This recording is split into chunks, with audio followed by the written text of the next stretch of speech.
Assalamualaikum warahmatullahi wabarakatuh. Salam sejahtera untuk kita semua. Sebelumnya, perkenalkan nama saya Agusti Lihadini Aisyah dan teman saya. Dan saya Selviana. Kami dari kelas Manajemen Perhotelan 2C. Pada kesempatan kali ini, kami akan mempresentasikan tentang Pancasila sebagai sistem etika guna untuk memenuhi tugas ujian akhir semester mata kuliah Pancasila.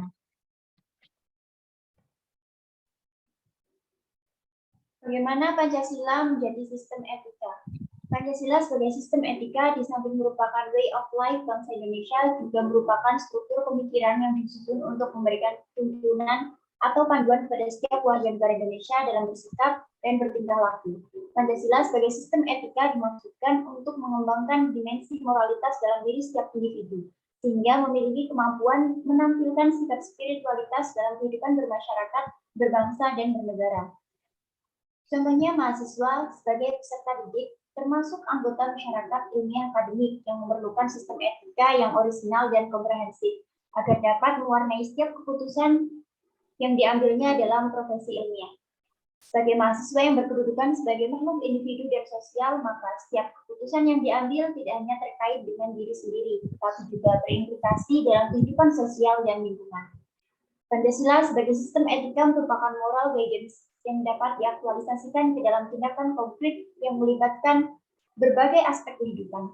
Oleh karena itu, sila-sila Pancasila diaktualisasikan lebih lanjut ke dalam putusan tindakan, sehingga kemampuan mencerminkan pribadi yang soleh, utuh, dan berwawasan moral akademis. Dengan demikian, mahasiswa dapat mengembangkan karakter yang Pancasialis melalui berbagai sikap yang positif, seperti jujur, disiplin, tanggung jawab, mandiri, dan lainnya. Konsep dan urgensi Pancasila sebagai sistem etika. Yang pertama, konsep etika. Istilah etika berasal dari bahasa Yunani, etos yang artinya kebiasaan, adat, watak, perasaan, sikap, dan cara berpikir. Secara etimologis, etika berarti ilmu tentang segala sesuatu yang biasa dilakukan atau ilmu tentang adat kebiasaan.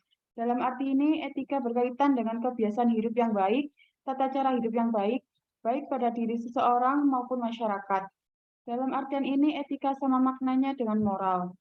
Etika selalu terkait dengan masalah nilai, sehingga perbincangan tentang etika pada umumnya membicarakan tentang masalah nilai baik atau buruk.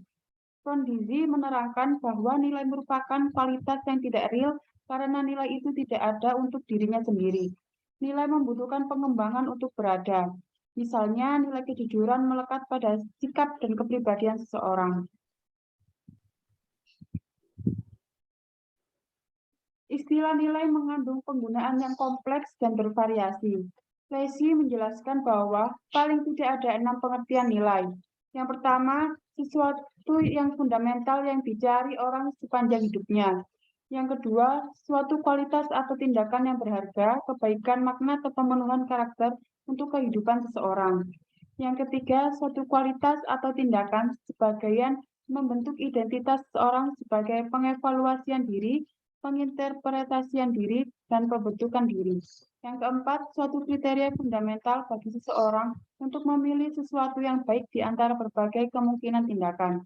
Yang kelima, suatu standar fundamental yang dipegang oleh seseorang ketika bertingkah laku bagi dirinya dan orang lain. Yang keenam, suatu objek nilai, suatu hubungan yang tepat dengan sesuatu yang sekaligus membentuk hidup yang berharga dengan identitas kepribadian seseorang. Objek nilai mencakup karya seni, teori ilmiah, teknologi, objek yang disucikan, budaya, tradisi, lembaga, orang lain, dan alam itu sendiri.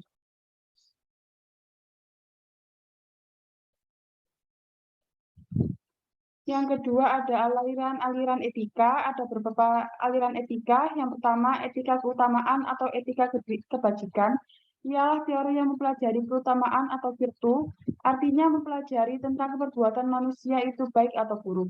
Etika kebajikan ini mengarahkan perhatiannya kepada keberadaan manusia, lebih menekankan pada what should be. Beberapa watak yang terkandung dalam nilai keutamaan adalah baik hati, belas kasih, terus terang, bersahabat, murah hati, bernalar, percaya diri, penguasaan diri, sadar, suka bekerja bersama, berani, santun, jujur, terampil, adil, setia, ugahari atau bersahaja, disiplin, mandiri, bijaksana, peduli, dan toleran. Menurut Mudahir 2009, 216 sampai 219.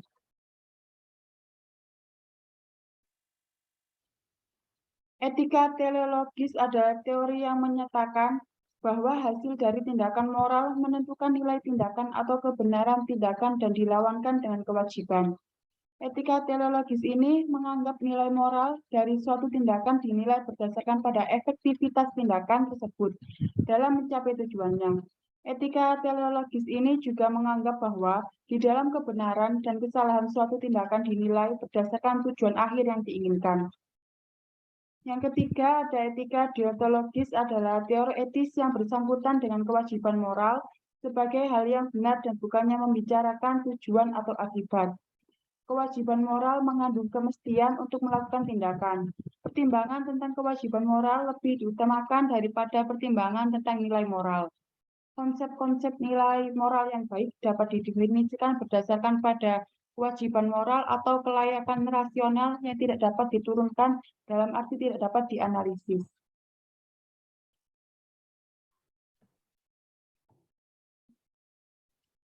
Etika Pancasila. Etika Pancasila adalah cabang ilmu filsafat yang dijabarkan dari sila-sila Pancasila yang mengatur perilaku kehidupan bermasyarakat, berbangsa, dan bernegara di Indonesia. Oleh karena itu, dalam etika Pancasila terkandung nilai-nilai ketuhanan, kemanusiaan, persatuan, kerakyatan, dan keadilan.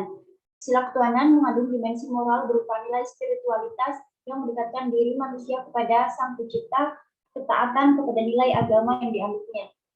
Sila kemanusiaan mengandung dimensi artinya menjadikan manusia lebih manusiawi, yaitu upaya meningkatkan kualitas kemanusiaan dalam pergaulan antar sesama. Yang ketiga, sila persatuan, jadi mengandung dimensi nilai solidaritas, rasa kebersamaan, dan cinta tanah air. Yang keempat, sila kerakyatan, itu mengandung dimensi nilai berupa sikap menghargai orang lain, mau mendengar pendapat orang lain, dan tidak memaksakan tindak pada orang lain. Yang terakhir, sila keadilan, dimensi nilai mau peduli atas nasib orang lain, dan kesediaan membantu kesulitan orang lain. Urgensi Pancasila sebagai sistem etika. Yang pertama, banyaknya kasus korupsi yang melanda negara Indonesia sehingga melemahkan sistem kehidupan berbangsa dan bernegara. Yang kedua, masih terjadinya aksi terorisme yang mengatasnamakan agama sehingga dapat merusak semangat toleransi dalam kehidupan antar umat beragama dan meluluhlantarkan semangat persatuan atau mengancam disintegrasi bangsa. Yang ketiga, masih terjadinya pelanggaran hak asasi manusia dalam kehidupan bernegara, seperti kasus penyerbuan lembaga permasyarakatan Cebuangan, Yogyakarta pada tahun 2013 yang lalu. Yang keempat, kesenjangan antar kelompok masyarakat kaya dan miskin masih menandai kehidupan masyarakat di Indonesia. Yang terakhir, ketidakadilan hukum yang masih mewarnai proses peradilan di Indonesia, seperti putusan bebas bersyarat atas pengedar narkoba asal Australia, Scapo Colby. Etika Pancasila diperlukan dalam kehidupan bermasyarakat, berbangsa, dan bernegara sebab berisikan tuntunan nilai-nilai moral yang hidup. Namun diperlukan kajian kritis rasional terhadap nilai-nilai moral yang hidup tersebut agar tidak terjebak ke dalam pandangan yang bersifat mitos. Misalnya korupsi terjadi lantaran seorang pejabat diberi hadiah oleh seseorang yang memerlukan bantuan atau jasa si pejabat agar urusannya lancar. Nah, si pejabat menerima hadiah tanpa memikirkan alasan orang tersebut memberikan hadiah. Demikian pula halnya dengan masyarakat yang menerima sesuatu dalam konteks politik sehingga dapat dikategorikan sebagai bentuk suap. Alasan diperlukannya Pancasila sebagai sistem etika.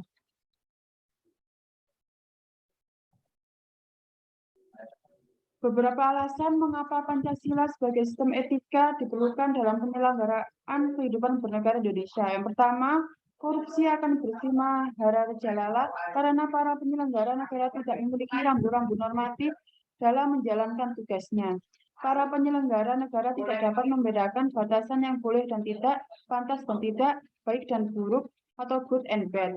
Archibald dalam Archaeology of Science menjelaskan bahwa baik dan buruk merupakan dua hal yang terpisah. Contohnya ketika seseorang menjadi pejabat dalam dan mempunyai peluang untuk melakukan tindakan buruk atau korupsi. Maka hal tersebut dapat terjadi pada siapa saja. Oleh karena itu, simpulan Archibald yaitu maksimalkan kebaikan, minimalkan keburukan. Yang kedua, dekadensi moral yang melanda kehidupan masyarakat, terutama generasi muda sehingga membahayakan kelangsungan hidup bernegara. Generasi muda yang tidak mendapat pendidikan karakter yang memadai dihadapkan pada pluralitas nilai yang melanda Indonesia sebagai akibat globalisasi, sehingga mereka kehilangan arah. Contoh-contoh dekadensi moral antara lain penyalahgunaan narkoba, kebebasan tanpa batas, rendahnya rasa hormat kepada orang tua, menipisnya rasa kejujuran, tawuran di kalangan pelajar. Ketiga, pelanggaran hak asasi manusia dalam kehidupan bernegara di Indonesia ditandai dengan melemahnya penghargaan seseorang terhadap hak pihak lain. Kasus-kasus pelanggaran HAM yang dilaporkan di berbagai media seperti penganiayaan terhadap asisten rumah tangga, penelantaran anak-anak yatim oleh pihak-pihak yang seharusnya melindungi, kekerasan dalam rumah tangga, dan lain-lain. Yang keempat, kerusakan lingkungan yang berdampak terhadap berbagai aspek kehidupan manusia, seperti kesehatan, kelancaran penerbangan, nasib generasi yang akan datang, global warming, perubahan cuaca, dan lain sebagainya. Kasus-kasus tersebut menunjukkan bahwa kesadaran terhadap nilai-nilai Pancasila sebagai sistem etika belum mendapat tempat yang tepat di hati masyarakat.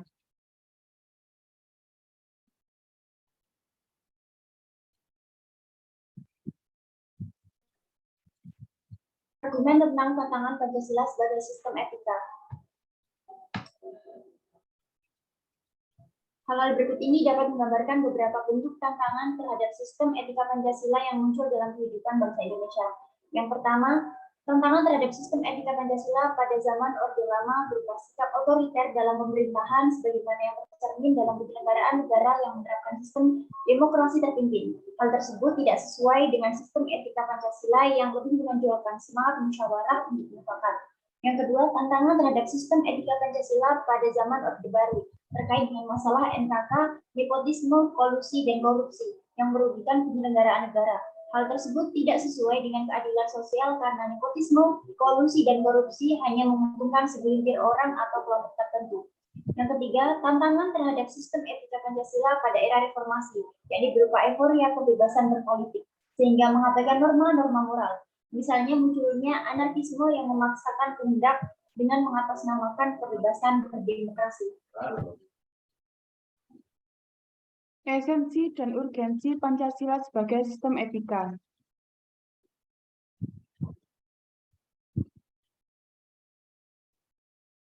Yang pertama, esensi Pancasila sebagai sistem etika.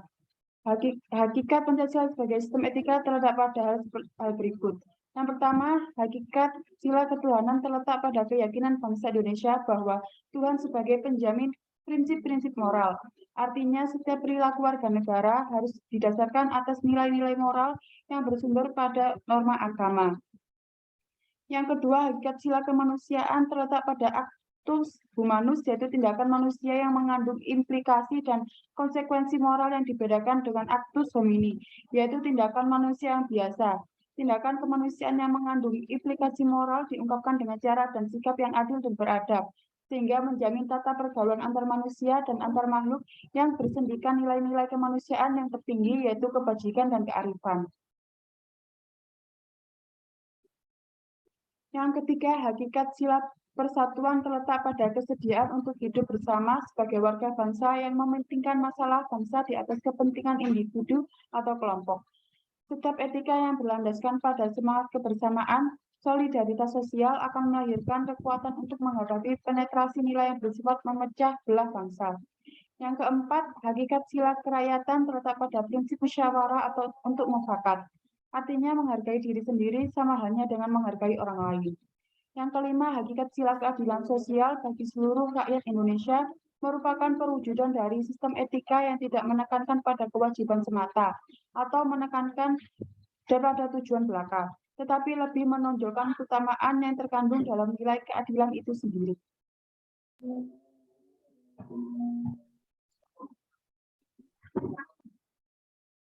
Yang kedua, urgensi Pancasila sebagai sistem etika.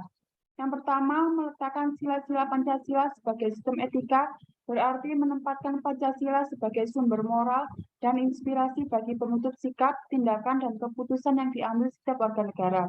Yang kedua, Pancasila sebagai sistem etika memberi guidance bagi setiap warga negara sehingga memiliki orientasi yang jelas dalam tata pergaulan baik lokal, nasional, regional, maupun internasional. Yang ketiga, Pancasila sebagai sistem etika dapat menjadi dasar analisis bagi berbagai kebijakan yang dibuat oleh penyelenggara negara, sehingga tidak keluar dari semangat negara kebangsaan yang berjiwa Pancasialis. Yang keempat, Pancasila sebagai sistem etika dapat menjadi filter untuk menyaring pluralitas nilai yang berkembang dalam kehidupan masyarakat sebagai dampak globalisasi yang mengaruhi pemikiran warga negara.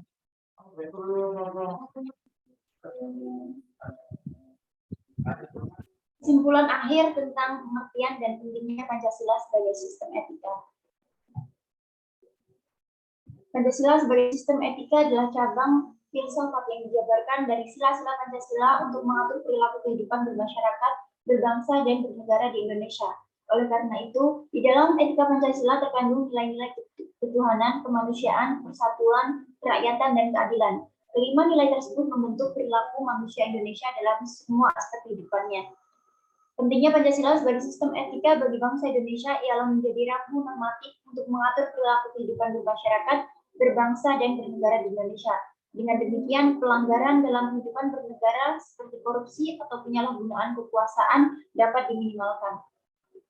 Salah satu contoh pelanggaran sila kelima, yaitu korupsi, yang dilakukan oleh mantan Menteri Sosial Yuliari Batubara membuatnya dijatuhi hukuman 12 tahun penjara dan didenda sebesar 500 juta pada tahun 2021 lalu.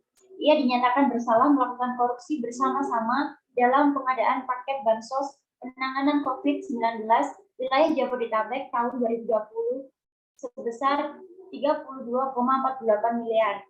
Yuliari dengan dibantu beberapa orang lain memotong uang paket bansos masyarakat sebesar 10.000 per paket senilai Rp300.000. Nah, hal ini merupakan salah satu bentuk contoh kurangnya pemahaman Pancasila sebagai sistem etika di masyarakat.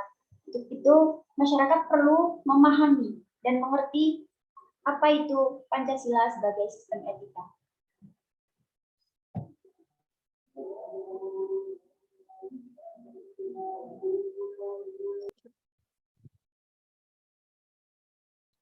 Sekian presentasi dari kami. Semoga apa yang telah kami sampaikan bermanfaat untuk teman-teman sekalian dan menambah wawasan. Saya Selviana. Dan saya Disti Radini Aisyah. Kami pamit undur diri. Wassalamualaikum warahmatullahi wabarakatuh.